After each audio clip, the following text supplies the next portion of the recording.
Welcome to Sports Talk with Steve Jones, the daily talk show with the voice of Penn State football and men's basketball. You never know what special guest may stop on by any given day. Now here's the man of the hour, Mr. Steve Jones. Well, for those who weren't listening this morning, and based on the ratings, many of you weren't, Jerry Valeria is back. Okay, yes. So what? He was holding court in his office. It was really great to see. Joe Putnam's in there. It's all good. Oh, no. It was good. No, it's like... It's yin and yang. You got all these people in there, and I heard people like they're pounding on the door, and finally I opened up the door and let them out. So, what? What, you didn't get these kind of jokes at Syracuse? What? What, you guys over at Newhouse? We have to be serious the entire time. We are some serious individuals, Steve. Yeah, let's see how that's paying off. All right. Well, a lot of the Syracuse broadcasters go into especially baseball today. Is MLB opening day. Let me get to that for a second. Okay. You want to know how incredibly out of touch Major League Baseball is. Always. Right, they're in their own bubble, their own world. Mm-hmm. Why is today opening day? I don't know. Why not Tuesday or Wednesday this week? Let's make opening day the same day as the Sweet 16. Exactly. Tuesday when literally nothing was happening in sports. Mm-hmm. Wednesday when literally nothing was happening in sports. If you opened up on Tuesday, every Wednesday highlight show would have been Major League Baseball. Yeah. Instead, by opening today, it has a shelf life. Highlights tomorrow will start with the men's basketball Sweet 16, then some Major League Baseball highlights, then a preview of the 4 games coming up tomorrow night. It all of a sudden, yeah. Again, this is where you sit down and they get into meetings on Park Avenue. Who comes up with this stuff? I realize that they do something smart, for example, with how they schedule the World Series because they understand the power of the NFL. Yeah. So the way they do schedule it does come into play as to how they go about their business. This is easy. If you want to stay away from the women's tournament, okay, don't play on Monday, okay? Sure. But you got Tuesday and Wednesday, no games. Now, there are a lot of teams, for example, that play opening day, and the next day they're off. Yeah. Why didn't you start Tuesday or Wednesday, even, take the day off, but at least you've got the entire news cycle to yourself to tell the world Major League Baseball is back instead of now sharing it with a major event. I mean, who does the marketing in this sport?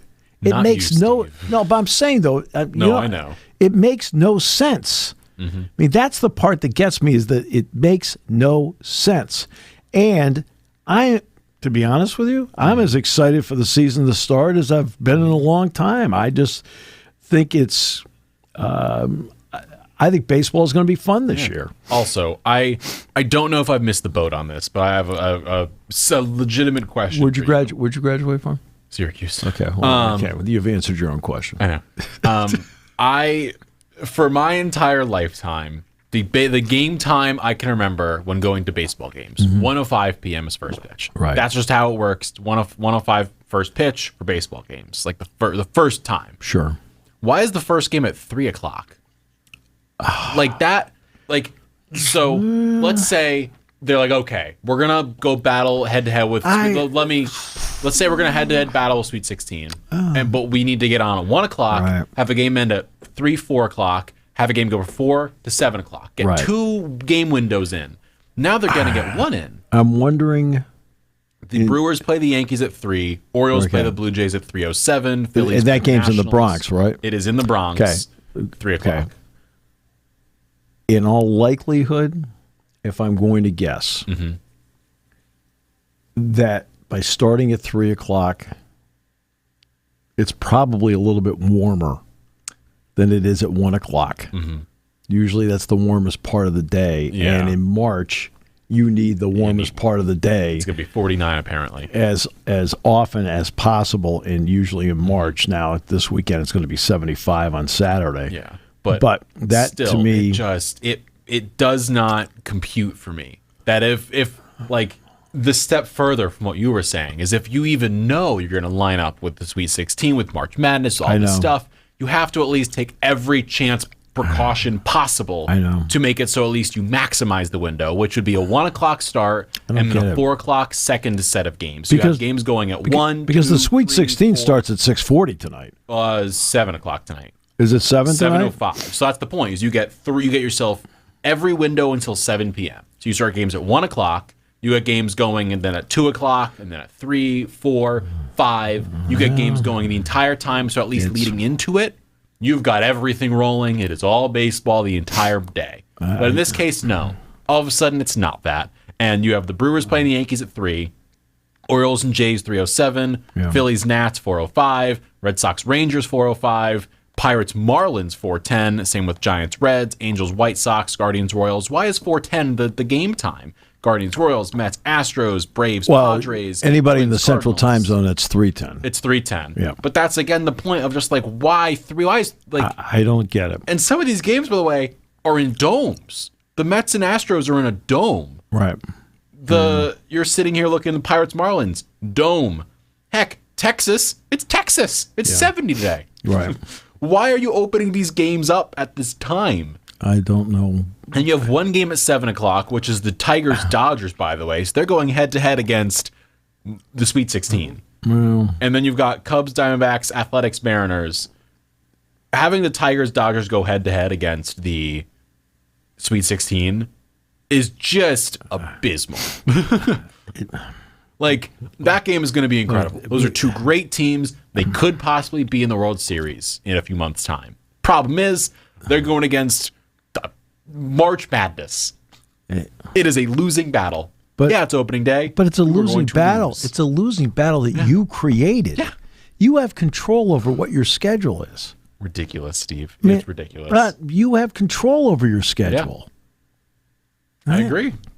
And the key is to maximize not just what hour you're playing, but maximize the opening day feeling where the next day everybody's airing your highlights because you're not up against anything else. Who cares if LeBron got a layup? Yeah. I mean, who cares? There's always going to be that little sport here or there that does something, that gets some sort of highlight, and it's always going to happen. There's always right. Well, it's an hour. It's an hour highlight show. It's an hour highlight show, which, by the way, is moving back from LA. They're going completely to Bristol, which is they should have done a while ago. But in this case, like, you're going to have majority baseball highlights. That was what I remember as a kid. Is I would get up and I would sit before I'd go to the school bus at 7 a.m. watch the highlights as they tick down on SportsCenter. It was all baseball, the first 3 or 4, and then a basketball, and then a hockey maybe, or if there's a college sport going on, whatever was going on alongside it. But it was baseball leads it. Now it doesn't. Not just because of everything going on with the MLB and where their TV rights are and all this stuff, but also because they just keep planning poorly. Right. And it's just not being done effectively at all. Speaking of MLB, the Dodgers are opening up as the betting odds favorites to win the World Series. They are the highest favorited odds team since the Yankees in 2002, according to research. So, pretty good. And they have the second highest win total entering any season since 1999, which was the New York Yankees at 104.5 games. So the Dodgers are they are strong favorites to win the World Series, to nobody's surprise. They should be.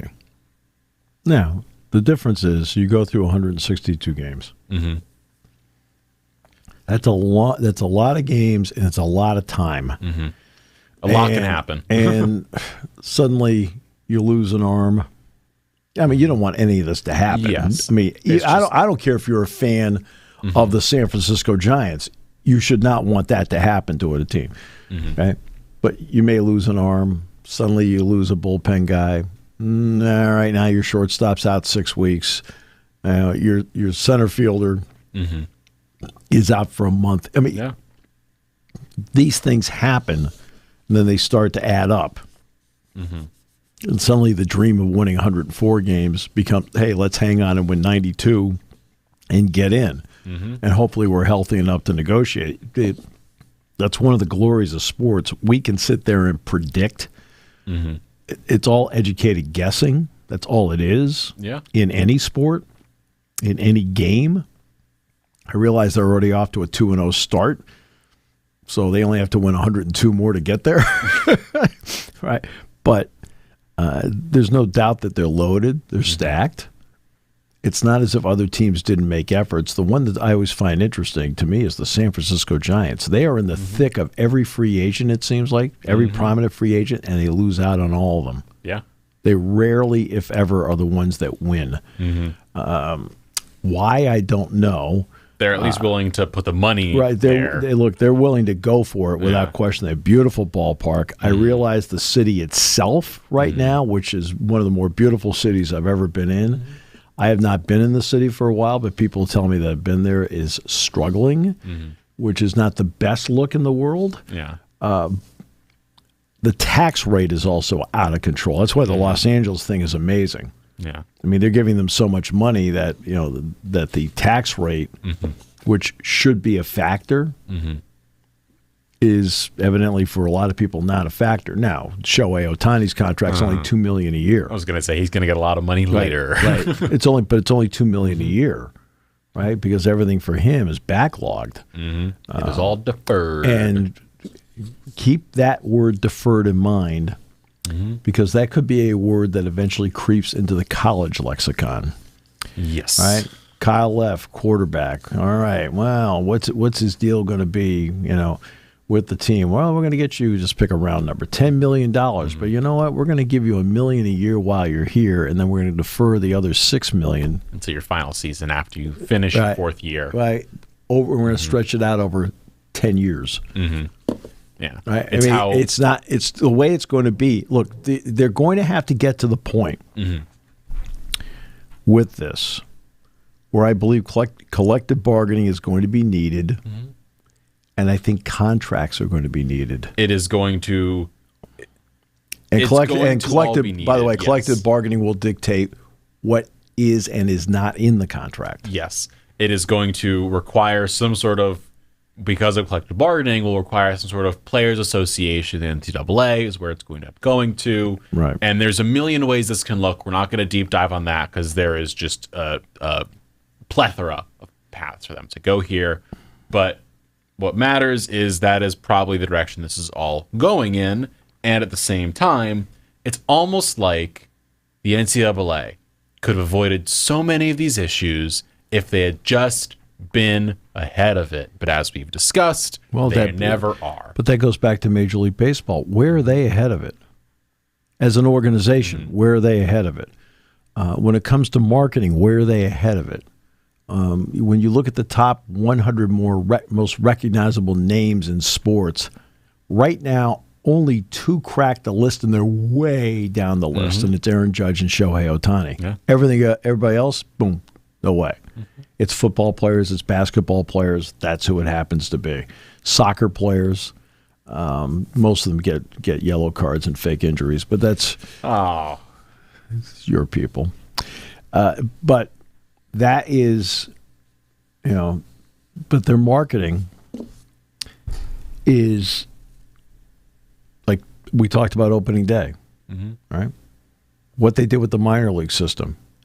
That is, okay, we saved each team $1 million. For $1 million, you could have had 160 markets with Major League Baseball affiliation in the country, which is your greatest marketing tool at the grassroots. And they blew it up because some genius in analytics with the Houston Astros, Jeff Luhnow, got the ear of people and said, we need to do this. Is minor league baseball better? Is the sport better? giving the middle finger to 40 markets in the country. Does that make it better? No, it does not. See, it's that kind of short. See, Major League Baseball, to their credit, has been incredibly short-sighted. They lead the league in it, being challenged by the NCAA, which leads the league in being short-sighted. It's stunning. You and I grew up in Connecticut, and for me, the closest team I can go to is the New Britain Rockcats. That was the team I could go and watch. Them and the Bridgeport Bluefish were also an option for me, but it was mainly the Rockcats. They were closer by to where I lived, and we would go to those games. It was Double-A. I remember when Waterbury had a team. Waterbury had a team. Yeah, they were a Pirates affiliate. Well, there we go. And I would go and got to watch Double-A Twins games. That's basically. Right, which is great. Twins and players who I can look up and I can see the banners hanging down from the different light poles as you drive into the ballpark. You had David Ortiz up there because, spoiler, he went through. Like, all these players who are some of the best, the brightest, like, you get to watch those. I was a kid from Central Connecticut when, like, going to a Yankees game, expensive. Going to a Red Sox game, expensive. An Altoona Curve game, right? Yeah. Fits the family budget. The State College Spikes game really fits the family budget. Like, we would go to these games for, let's say it was $20 for me, my friend, my mom to go. And then we'd go and grab food. At the time, of course, prices are different now, but it would be, I'll tell you, the prices at the ballpark here in State College are really good. In the MLB, way different story. Yeah. But we'd go to these games, we'd spend $30, $35 for a game. And like now, it's the same. If I go to the Spikes with two friends, we go, we grab food, grab drinks, whatever.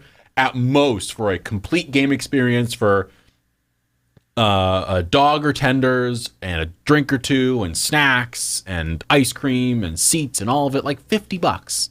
And like that is the top end of it. It is so much fun to go to minor league games because it's also allowing people to go and watch baseball. Like that's the thing. Yes, it's not the MLB. We understand that. But at the same time, those players who are playing in these games are the closest thing to baseball in the major leagues. In 40 communities. Parents were bringing their kids to games because it's great family entertainment, what they do between innings, the food. They get to see baseball. That's where you start making fans.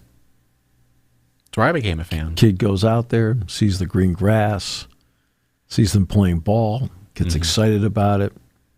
Suddenly David Ortiz becomes a Minnesota Twin. Suddenly David Ortiz is in the World Series with the Red Sox. And you can relate to it.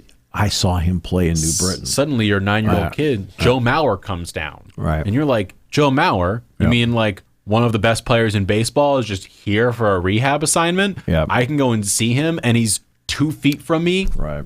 That's awesome. Right. And see, they had this. And they blew it up. Like, what are you doing? Again, it's the kind of short-sighted decision-making that Major League Baseball has made, and it even goes to as simple as when do you start the schedule? Let's start it on the same day as the Sweet 16. Well, it's not that you're going up against the Sweet 16. It's about tomorrow. It's about tonight. Okay? Let's get to the highlights at 11 o'clock on SportsCenter with Scott Van Pelt. And guess what we're going to have? We're not going to have baseball leading off. Okay? It's going to be pushed back. There are 4 games being played tonight. What's going to take center stage as the battle for a national championship continues while there's 161 games to go for the other sport? Right? Now, baseball's opening day is exciting, and it's going to get a spot tonight. But instead of dominating Tuesday night and dominating Wednesday, when then you're making the transition on Wednesday to previewing the Thursday games, they don't have big picture thinkers there, right? We talk about it all the time. Take care of the little things, and the big things take care of themselves. And Major League Baseball does not take care of little things. The NCAA does not take care of little things. They expect the big thing to happen. Well, we're Major League Baseball. I mean, we're starting on opening day. It's the biggest thing going. You're not the biggest thing going today.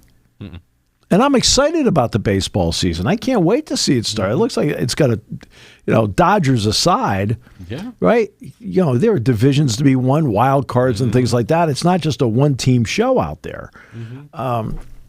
And we get to see some truly exciting young players out there across the country. I mean, and it's not like the Marlins don't have players. The Rangers have players. The Twins have players. The Red Sox, the Giants. I mean, and of course, and the Yankees have some, but most of them are on the IL right now, right?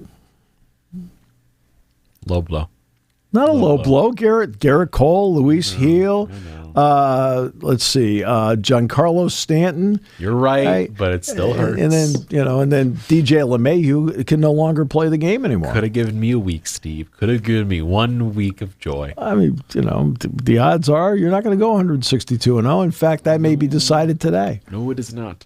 But the Orioles are exciting. The Tigers are an exciting young team. The Royals are an exciting young team. Bobby Witt Jr. is one of the hottest things in baseball. Right. He's so much fun to watch. See, and this is where I still think somewhere they have to work out some sort of deal, whether it's a lower level deal while selling off Sunday Night Baseball, maybe to NBC or somebody like that. With ESPN, you've got to keep your presence there somewhere because they're going to take your highlights and they're going to move them to the back of the truck. All right, you'll still have some highlights, but it's not going to be an all-out blitz like it used to be. Like you'd wake up and it would be baseball the entire first 15, 20 minutes of Sports Center, 7 a.m. That was how I woke up every single day. But I would sit, I'd watch it. SVP, Stuart Scott, Kenny Mayne, and that was it. But I told baseball. But I told you I'll talk to my broadcasting class. So I'm talking about 18 to 23-year-olds. Yeah. And the reason I'll ask them certain questions in class, I'm trying to get just a feel from them as to how the minds of youth work and what they're interested in. Yes. It's only just to find that out. It's not to sit there and go, "Oh, no, I'm curious." So when you're curious, you ask questions. Unless you're clueless, but that's the morning show. So I have a lot of questions about that. I do too. Yeah, but I asked them if ESPN, starting in 26, not this year, goes away and they start pushing highlights back, they're going to put more, in all likelihood, more WNBA coverage on, right? Because they always promote what they carry, right? I mean, ESPN is outstanding at cross promotion. And I said, just out of curiosity, how many of you watch the WNBA? I'm going to tell you exactly, predisposed what I thought it was going to be. I thought maybe be about a third of the class. You want to know how many? Put their hands up. 2. None. Not one person. I said, whoa, wait a minute. I even said, you guys don't watch it? And everybody said, no, we don't watch it. We have no interest in it. That runs completely counter to what we're being told on an everyday basis. And I will admit, I was baffled by it. I really thought a third of the class would put their hands up. Yeah.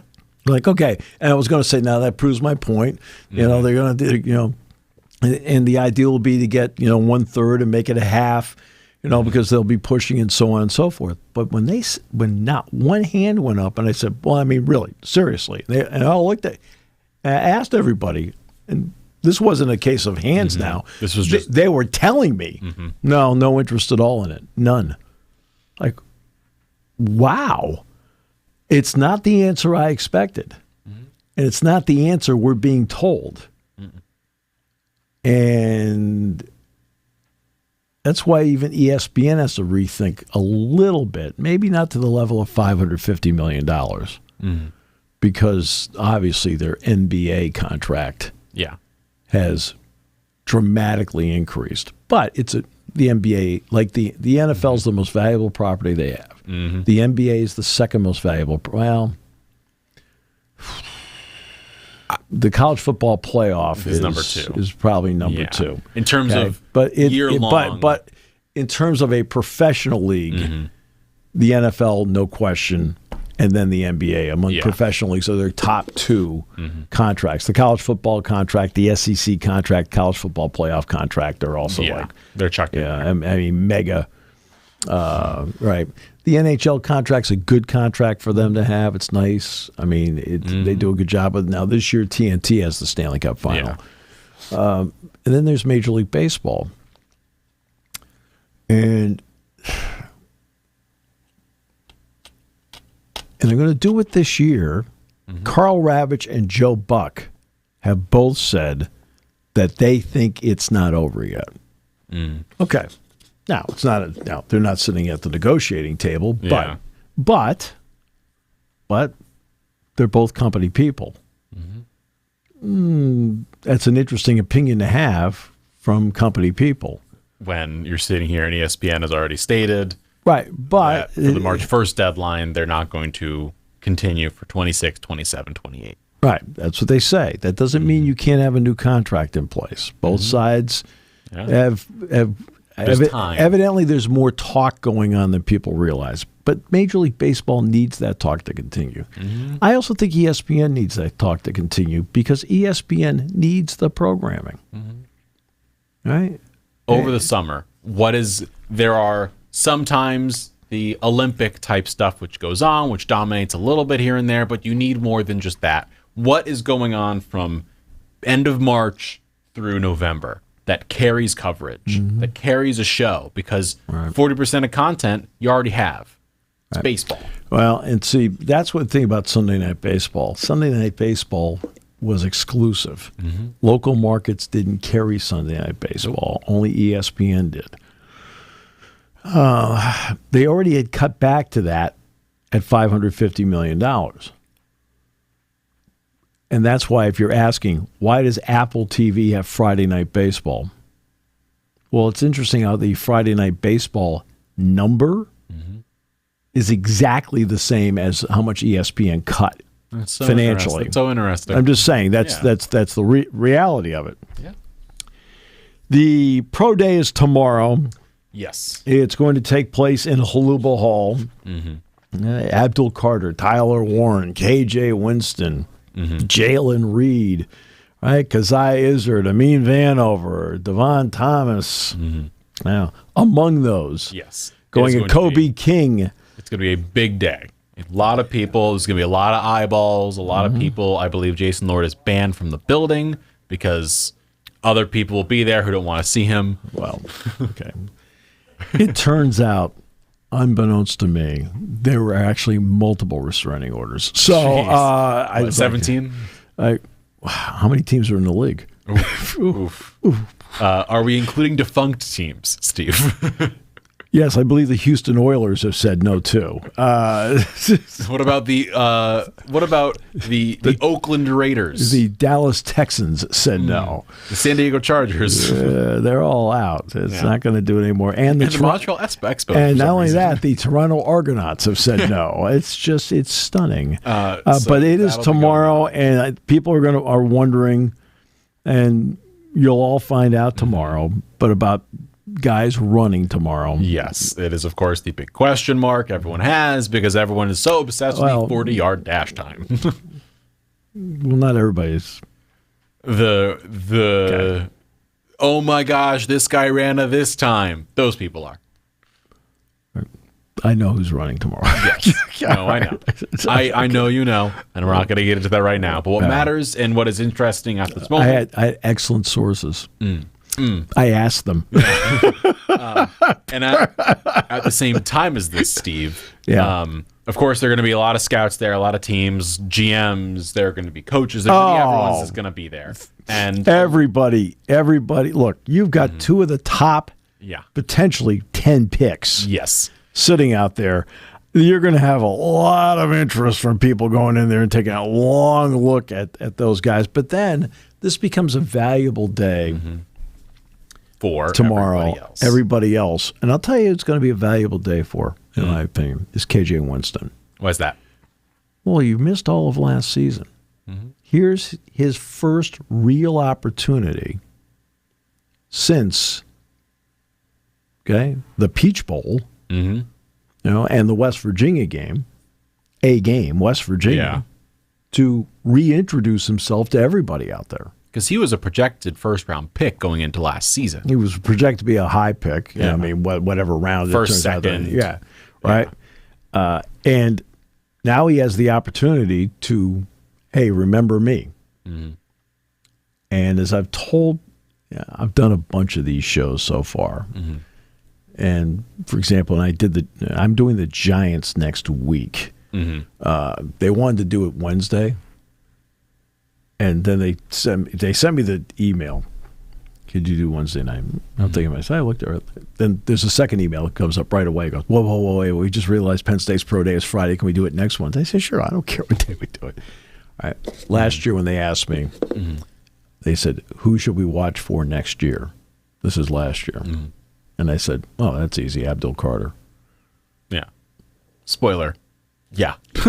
Turned out right. Wow. Who'd have thought? Well, again, he moved positions. Okay. Remember, he moved positions. So he hadn't played at defensive end yet.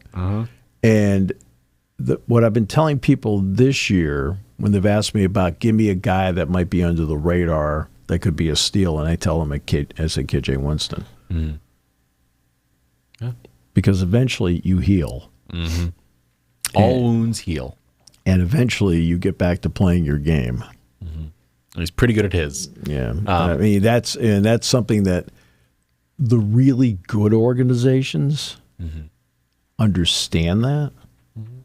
The ones that need to get rich quick are in a bind, and so they don't either A, don't have the luxury, or they don't have the patience because they don't think they can afford the patience, right? Or you've got some that are just not great organizations and have like it's everything's so short term with them they don't think long term. And we are now 1 month away from the draft, and the hot rumor on the street, because Miami had their pro day earlier this week, the Titans apparently are holding an extra workout with just Cam Ward, and the prevailing theory right now is that he is the current projected number one overall pick to the Titans, and in this and baked in here is the thought that the Browns might go with Shedeur, because the Giants now don't need a quarterback because they yesterday signed Russell Wilson to a 1-year, $20 million deal. Right. They have Jameis for 2 years for $8 million to $16 million, something like that. Whatever. Plus, Tommy DeVito's on the roster, so their QB room is full.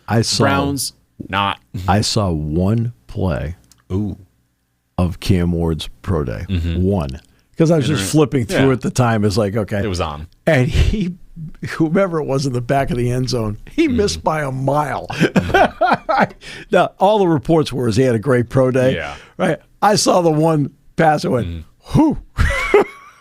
I mean, I'm talking like missed them. Like, no, they're lucky they had the net behind the goalpost because it caught it. Yeah. So it's like, okay, I mean, that happens. Yeah.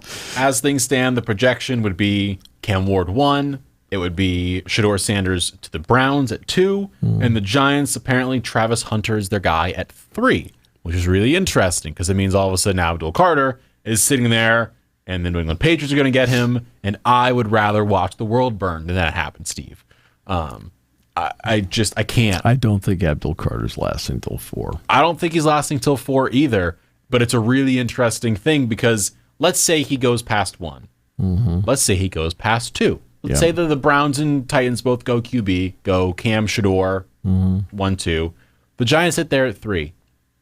If you are the Giants, you're going to have a team call. Someone's going to call. If I'm any team, I'm like, I want Abdul Carter. Yep. If you're the Giants, do you accept that call? And do you take it and get as much as you can and move down to, let's say, 9 with the Saints? Just a pick in a team. Saints are at 9. Saints call, we'll give you 9. We'll give you a first rounder next year. We'll give you the kit and caboodle. We want the 3rd overall pick, so we're going to go get Abdul Carter. Do the Giants do it?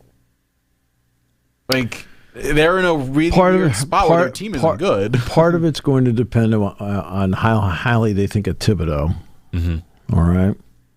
Like, is he the guy they think can be the pressure guy? Or do they look at Carter and go, hey, now we got bookends there? I mean, that's going to be part of it. It's part of it. But let's say they think highly of Thibodeau. Do they think highly of Travis Hunter is the other part of the question, because he's also baked into this weird amalgamation because all of a sudden the people who everyone believes they're the two best players in the draft, and they don't go 1 and 2. Well, like again, it's gonna. But again, quarterbacks change. Quarterbacks change everything. Change everything. I mean, how do you think Mitchell ended up with the Eagles? Mm-hmm. Okay. His corners were not needed. Okay, the Eagles are sitting in the back of the draft, and they're watching it play out. Quarterback, offensive lineman, quarterback, offensive lineman, offensive lineman, quarterback.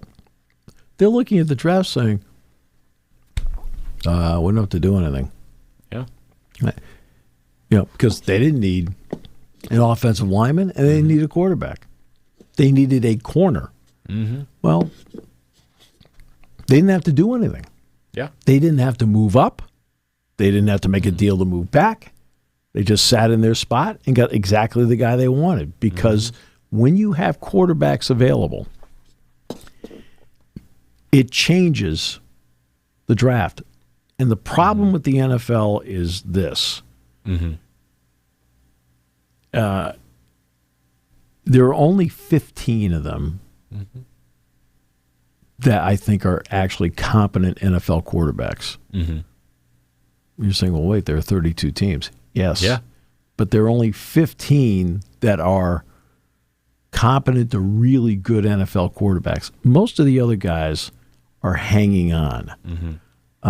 Russell Wilson's hanging on. Hey, Justin Fields is hanging on. Kenny Pickett is hanging on. Mason Rudolph is hanging on. Those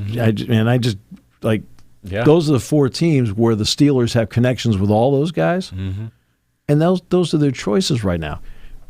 An attractive player is a 41-year-old guy.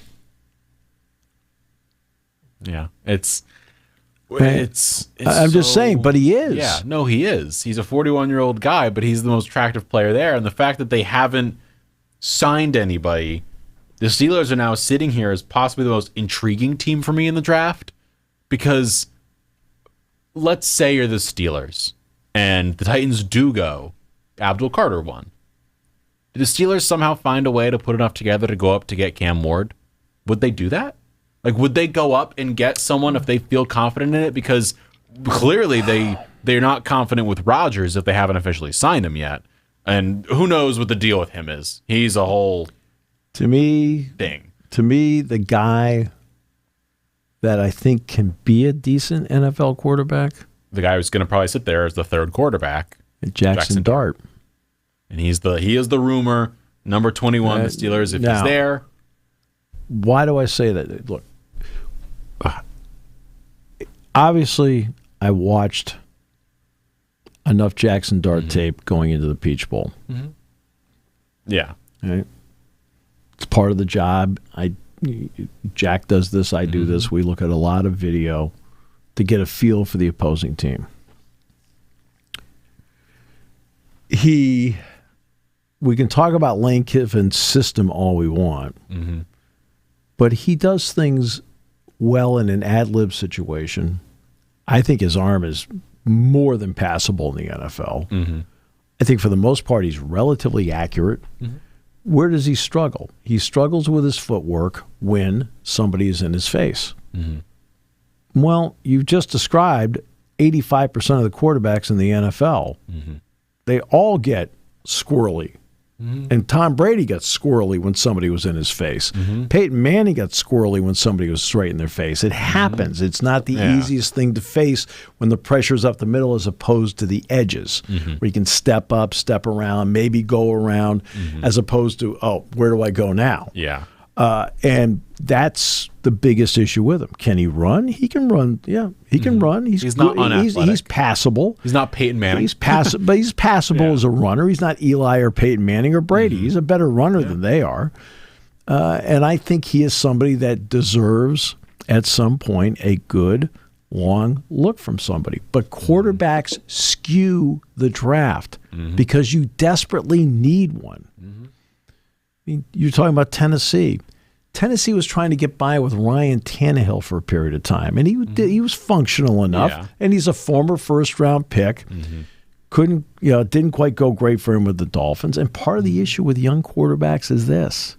Say Cam Ward is the first overall pick of the draft. And and say Shedeur Sanders is second. Mm-hmm. So you'd be going to Tennessee and Cleveland, correct? Yes. Right? How good are those teams? And that's the thing. Can you tell me right now, if they go to the Titans, who is Cam Ward throwing the ball to, Steve? Well, it's not who he's throwing the ball to; it's who's protecting him. Well, it's part of it. Who are the five guys protecting him to give him time to make decisions on guys?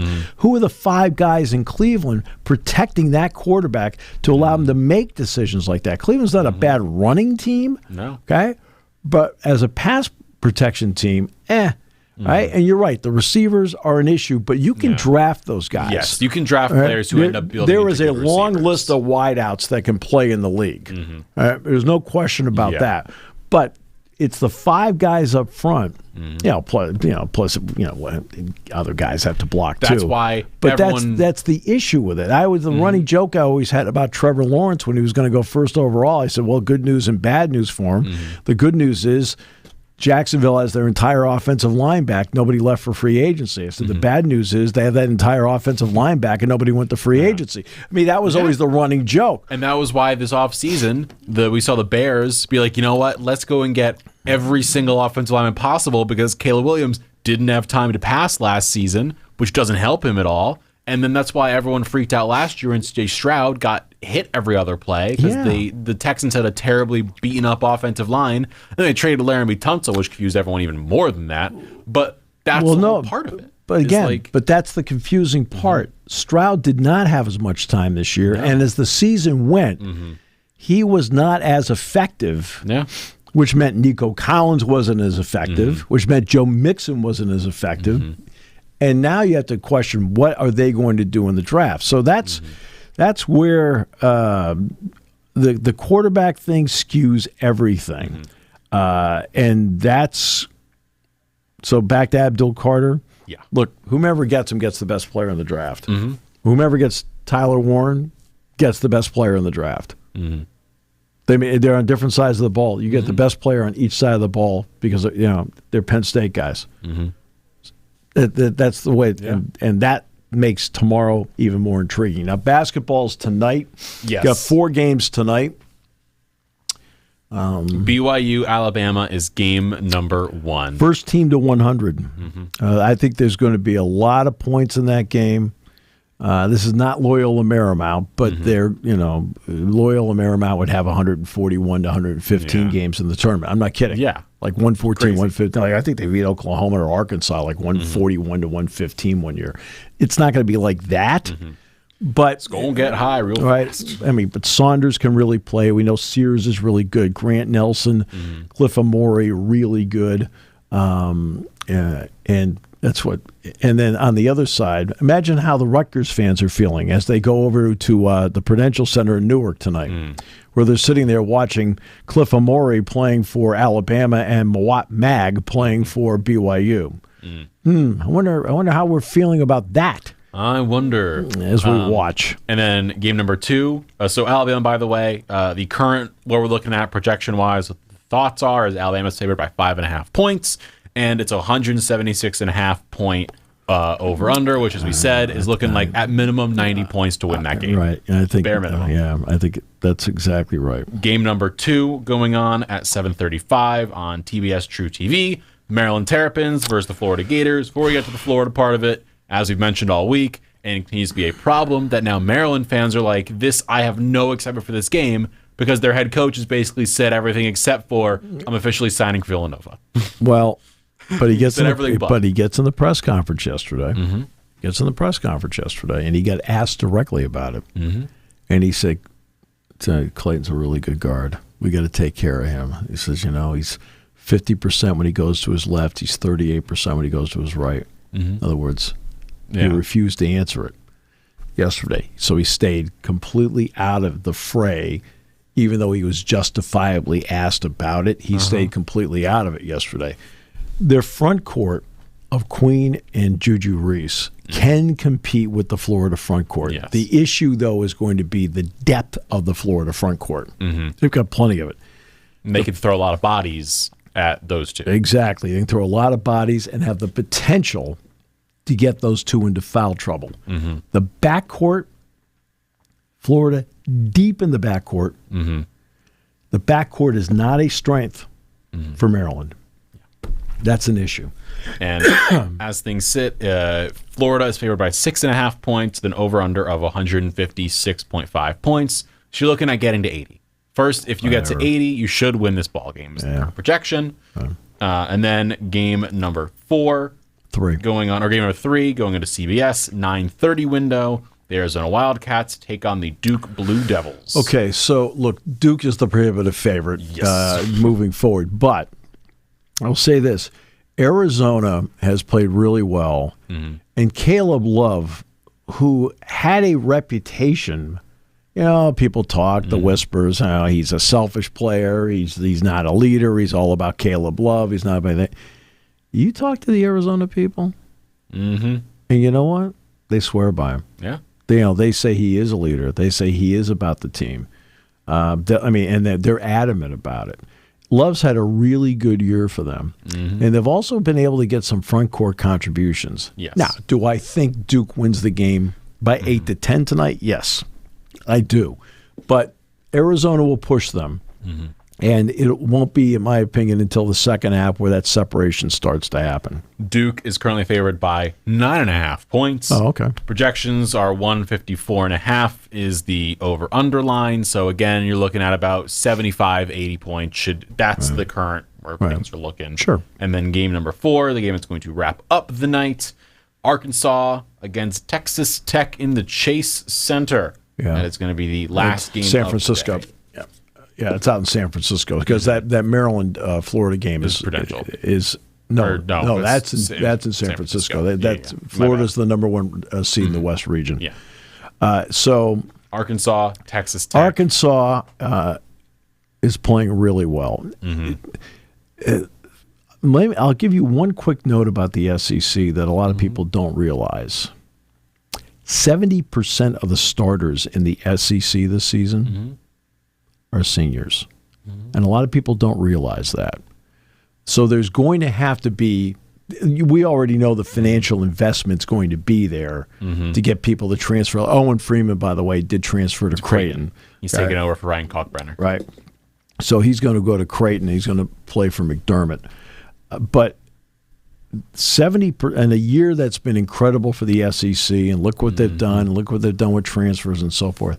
70% of their starters in that league, and I'm talking from the top, right, all the way down to South Carolina at the bottom. Yeah, John L. Davis, senior. Yeah, but 70% of their starters are seniors in that league. Now they're going to have to go out and replace them. Yeah, but you take advantage of what you have. Arkansas is now playing well as a unit. I think the turning point for their season, without question in my mind, was the night they went to Kentucky. It was such a big deal. Cal's coming back, and ESPN does the usual blow it out of proportion and whatever. Look, I realize his entrance is a big deal and needs to be televised. Yes. I got that. I'm running the show. Hey, we're televising that. Once it's over with and the game starts, we don't have to keep repeating he's back. I can see him in the background. Right? They even have camera shots of him. Calling plays. I got it. I don't have to be told over and over again he's back. But that was the night where it went back and forth. It was close, back and forth, close. And all of a sudden in the second half, the 3 Kentucky transfers led by Wagner. DJ Wagner, Adutiero. Yeah, but DJ Wagner, who kind of led the charge here, started to create some separation. In Arkansas, in the last 12 to 15 minutes of that game, pulled away from Kentucky, and they were the better team. And guess what? They never looked back after that. Oh, did they lose a game here and there? That happened. I mean, it's going to happen against tough competition. Heading into that game, they had lost 6 of 7 games. They'd only won against Georgia, and then all of a sudden, after that game, they then rattle off. They beat Texas, LSU, Missouri, Texas, Vanderbilt, Mississippi State, South Carolina, including tournament games, by the way. Yep. They only lost to South Carolina. Which that's bizarre because that's South Carolina. South Carolina 20. Right.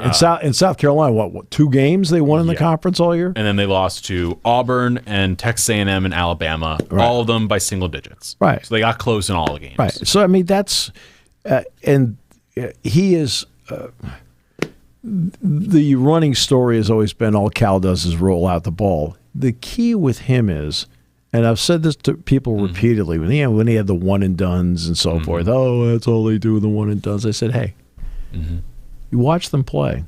He gets them to play defense. All right?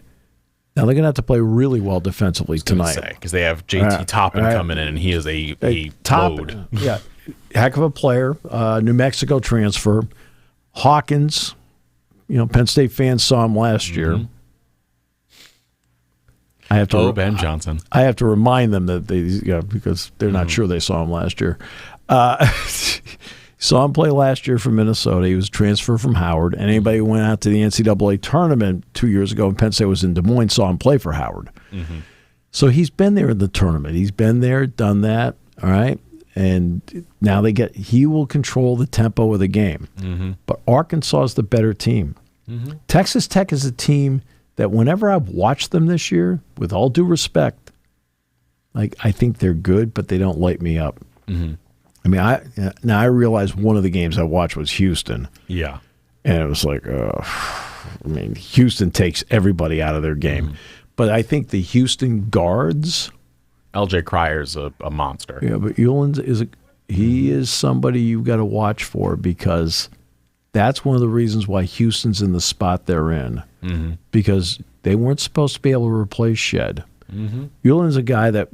Okay, people don't realize he missed time with an injury, and it set his season back.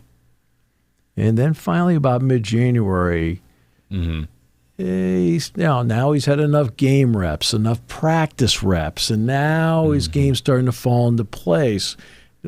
I forgot. Injuries are just an excuse. Okay, here, have another beverage.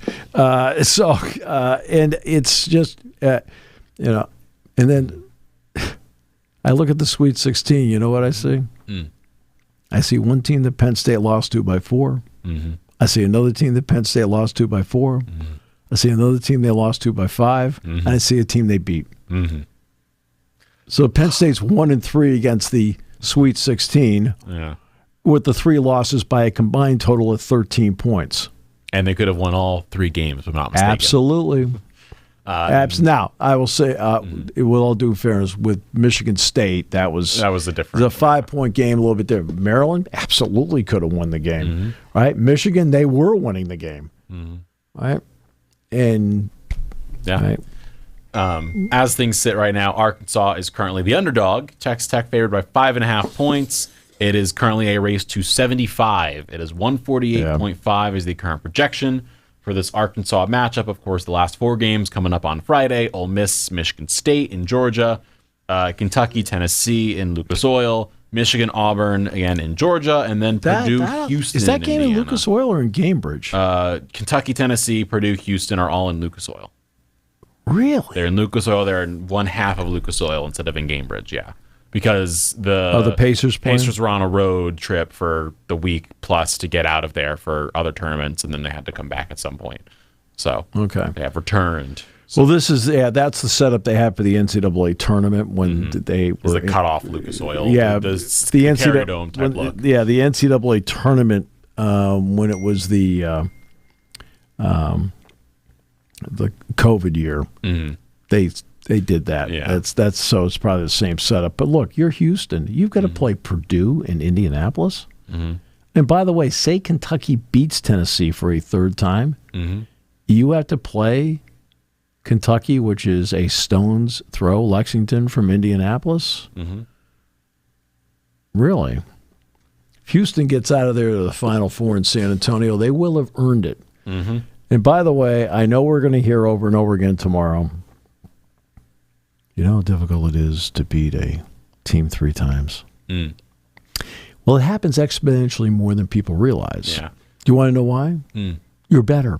Okay. Yeah. Also, it is if you are just follow up on the same thing, if you're Michigan State, you're going into Georgia, being like, oh, we got this, probably Ole Miss. 5-hour drive from Ole Miss campus to Atlanta. Yeah. So, but there are a lot of flights from Detroit down to Atlanta. And by the way, last note, the new Colorado State head coach is Ali Farouk-Manesh. Yes, everyone's favorite from Northern Iowa. Well, he's officially taken over. But actually, he had followed Nico Medved every step of the way. Yeah. until this step. This is the final step, and now he's going to take over Colorado State. Because he'd been with him at Drake, he'd been with him at Colorado State. I mean, he'd followed him in his career. That it's always there's always been a package deal. And he apparently is the player who is helping Clifford and Evans in terms of just understanding the game. Because as we saw with Farouk Manesh, dude was good in college, and he held himself up to that standard. Right.